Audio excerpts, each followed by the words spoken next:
Jonim bolam, shunday paytlar keladi, men qariyman. O'shanda sabrli bo'l va meni tushunishga harakat qilgin. Agarda yeyotgan ovqatimni to'kib qo'ysam, kiyimlarimni sening yordamingsiz egnimga kiya olmasam, yosh boladan ham battarsiz deb og'rinma jon bolam. Sen shunday eding.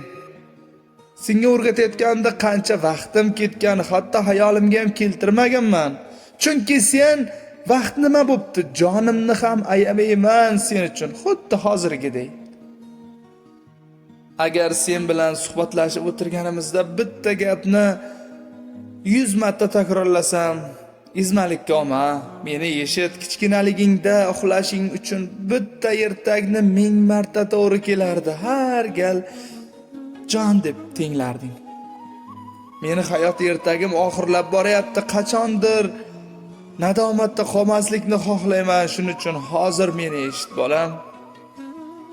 Ro'zg'ordagi yangi buyumlarni tushunmasam, ayibga buyurma.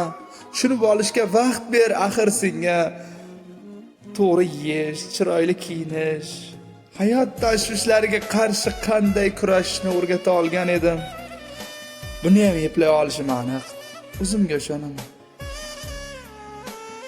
Agar qachonlardir nimanidir esdan chiqarib qo'ysam yoki suhbatlashib o'tirganimda nima demoqchiligimni esdan chiqarsam, koyima jon bolam. Axir eng asosiysi mening gapirayotganim emasmi? Sen bilan birga ekanligim emasmi? Yodingdami? Yodingdami kichkinaligingda mendan bir zum ham nari ketishni istamasding? Agar xorigan oyoqlarim menga xizmat qilishdan, suyanch bo'lishdan bosh tortsa, qo'llaringni uzat, xuddi qachonlardir ilk qadamlaringni tashlayotganingda senga qo'llarimni uzatganim kabi. Qarayotganimga qarab xafa bo'lma jon bolam. O'zingni ojiz his qilma. Yonimda bo'l, meni tushunishga va menga yordam berishga harakat qil. Xuddi qachonlardir endigina hayotingni boshlayotganingda men senga yordam berganim kabi.